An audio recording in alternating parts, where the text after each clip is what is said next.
Hello friends, नमस्कार दोस्तों। Knowledge for life group में आपका हार्दिक स्वागत है, वेलकम। तो दोस्तों, व्यतिगण का गणितीय विश्लेषण, एनालिटिकल ट्रीटमेंट ऑफ इंटरफेरेंस, ये टॉपिक हम पढ़ रहे हैं वेव ऑप्टिक्स का। इसका ये तीसरा वीडियो हम आज लेके आए हैं।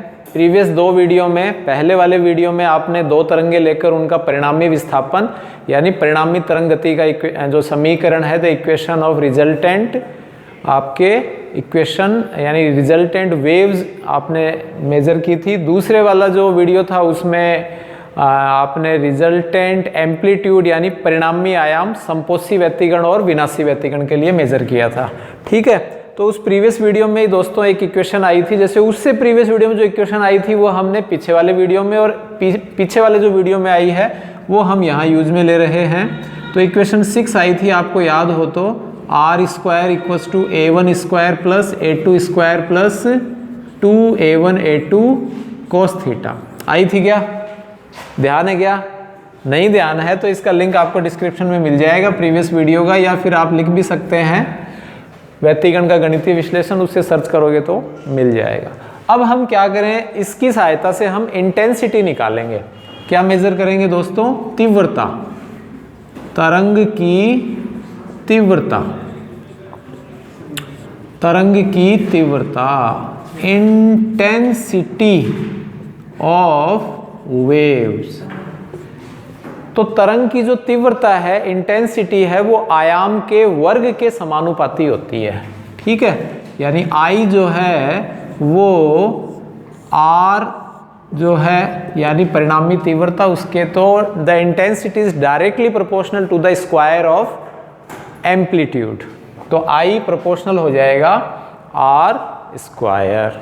ठीक है, तो किसी भी तरंग की इंटेंसिटी यदि इंक्रीज होगी तो इसका मतलब उसका एम्पलीट्यूड भी ज्यादा होना चाहिए। तो I इक्वल्स टू क्या आ जाएगा दोस्तों? KR square. इसको मान लीजिए इक्वेशन 7 ले लेते हैं। इसको हम क्या ले लेते हैं? इक्वेशन 7। ठीक है, तो हमने दो तरंगे ली हैं, उनकी जो तीव्रताएं यदि हम ले रहे हैं, तरंग की तीव्रताएं, तो प्रथम तरंग की तीव्रता, प्रथम तरंग की तीव्रता I1 ले लेते हैं, और वो प्रोपोर्शनल किसके हो जाएगी? A1 स्क्वायर के। A1 क्या है? पहली तरंग का आयाम है। A1 क्या है? पहली तरंग का आयाम। और I1 क्या है? पहली तरंग की तीव्रता, the intensity of first wave. तो I1 इक्वल्स टू क्या आ गया दोस्तों? KA1 square. K एक प्रोपोर्शनल कांस्टेंट है। ठीक है, इक्वेशन 8। और इसका हम रूट भी कर देते हैं दोनों पक्षों में, दोनों पक्षों का वर्गमूल करने पर। क्या कर देते हैं? वर्गमूल, बोथ साइड स्क्वायर रूट। तो ये हो जाएगा I1 का रूट, और ये रूट के, और A1 स्क्वायर का रूट करेंगे तो A1 हो जाएगा, और रूट के A1 आ गया। ठीक है, इसी प्रकार दूसरे तरंग की हम लें, यानी द्वितीय तरंग की तीव्रता, तो क्या आ जाएगा? दूसरे तरंग की तीव्रता है भाई, उसके लिए हम क्या करेंगे? तो ये दूसरे तरंग की तीव्रता क्या हो जाएगी? I1 proportional A2 square. ठीक है, I1 की जगह I2 हो गया, I1 की जगह क्या हो जाएगा? I2, और A1 की जगह A2 हो जाएगा। तो I2 इक्वल्स टू आ जाएगा KA2 स्क्वायर। आ गया। और इसका भी हम रूट ले रहे हैं, तो इसका रूट लेंगे तो root I2 equals to root KA2। ये इक्वेशन 11 आ गया।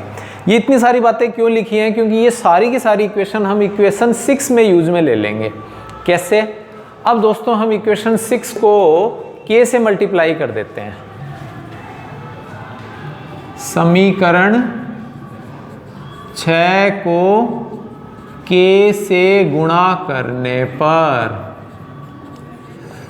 ठीक है, we multiply the equation 6 from k।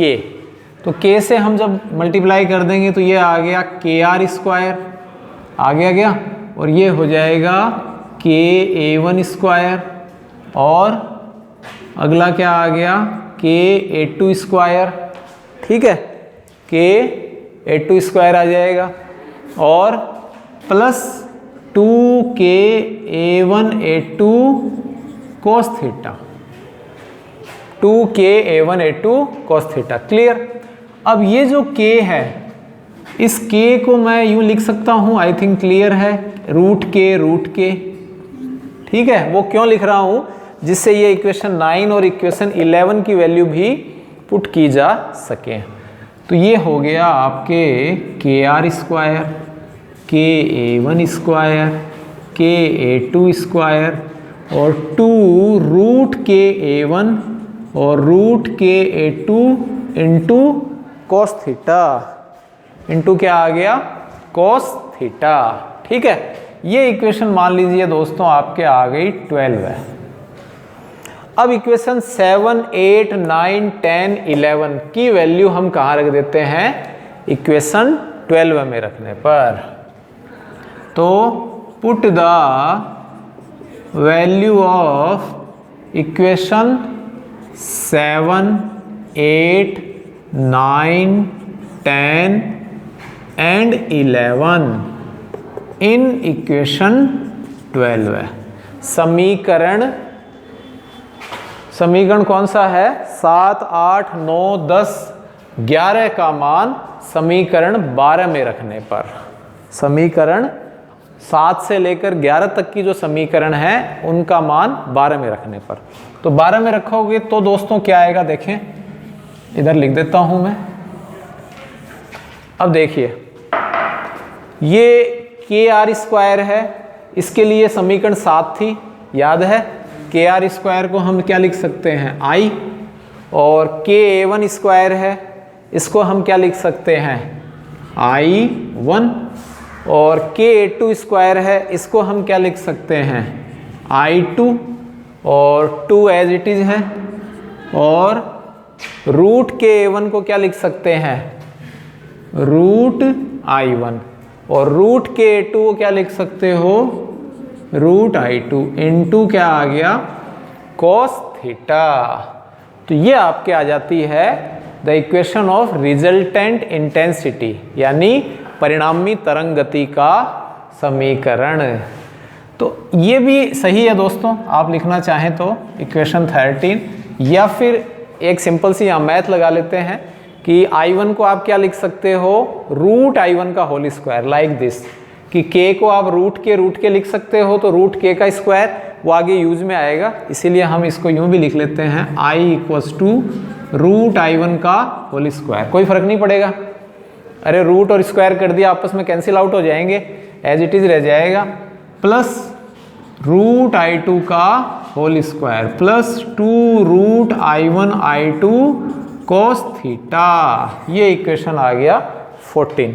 तो this is the equation of resultant intensity, the above equation of resultant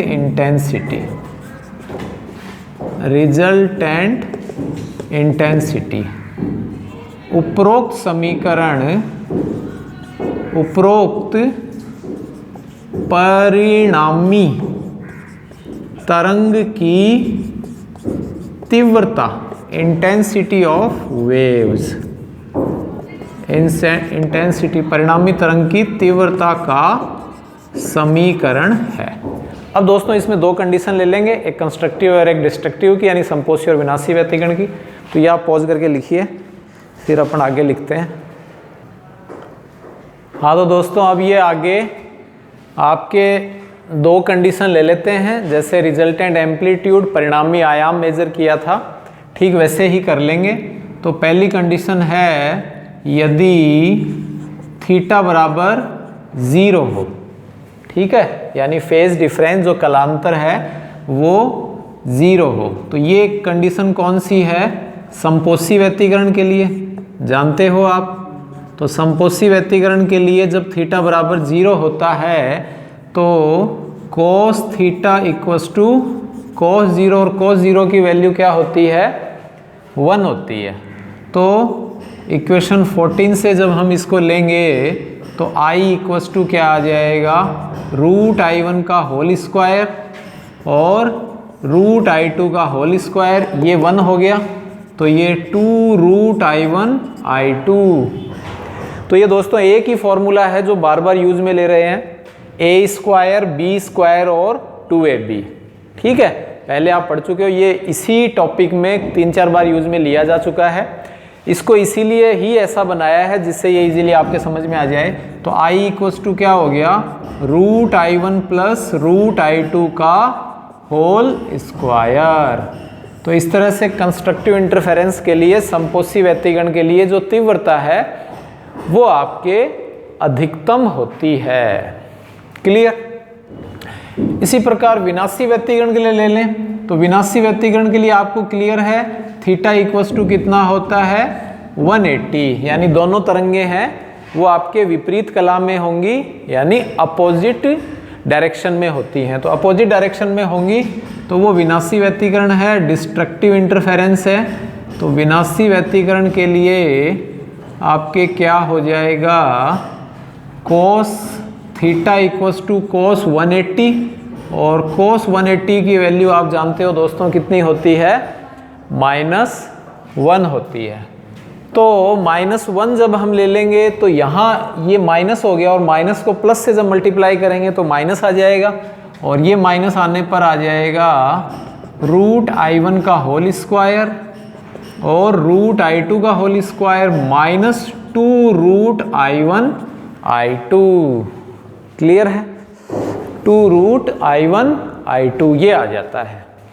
तो फिर ये इसमें क्या कंडीशन हो जाएगी? देखिए आप, i equals to a square B square और -2ab, a माइनस बी का होल स्क्वायर आ गया, तो ये हो जाएगा रूट i1 और प्लस की जगह आ जाएगा रूट i2 का होल स्क्वायर, जो कि कैसी वैल्यू है? मिनिमम, जो कि कैसी वैल्यू है? मिनिमम। ठीक है, तो इस तरह से ये दो वैल्यू आ जाएंगी आपके मिनिमम और मैक्सिमम की, जो क्लियर कर चुके हैं। इसी प्रकार मान लीजिए ये एक छोटा सा सवाल या फिर छोटी सी कंडीशन इसी के अंदर ही ले लेते हैं कि दोनों तरंगे हैं और दोनों तरंगों की तीव्रताएं यदि सेम है, if i1 equals to i2 equals to i0 है। ठीक है, दोनों तरंग हैं और उनकी जो तीव्रताएं हैं, उनकी जो इंटेंसिटीज हैं, वो हमने i0 ले ली है। तो i जो समपोषी व्यतिकरण है उसके लिए क्या आएगा बताएं? ये आ जाएगा i0 यानी 2 रूट i0 और उसका होल स्क्वायर, तो 2 2 जा 4 और i0 का स्क्वायर रूट कैंसिल होकर 4 i0 आ जाता है। और यदि हम विनाशी व्यतिकरण के लिए लें, ठीक है, डिस्ट्रक्टिव के लिए लें, तब ये आपके क्या आ जाएगा? 0 आ जाता है, क्योंकि यहाँ हम जब वैल्यू रखेंगे तो 0 हो जाएगा। क्लियर है? तो ये ध्यान रखें। ठीक है, छोटा सा क्वेश्चन इस तरह से आपके पूछ सकते हैं। तो आई होप ये आपको क्लियर हो गया होगा कि इंटेंसिटी किस तरह से मेज़र करते हैं, रिजल्टेंट इंटेंसिटी और कंस्ट्रक्टिव और डिस्ट्रक्टिव इंटरफेरेंस के लिए इंटेंसिटी। तो समझ में आया होगा। फिर भी कोई प्रॉब्लम हो तो कमेंट करके बताएं। Thanks for watching.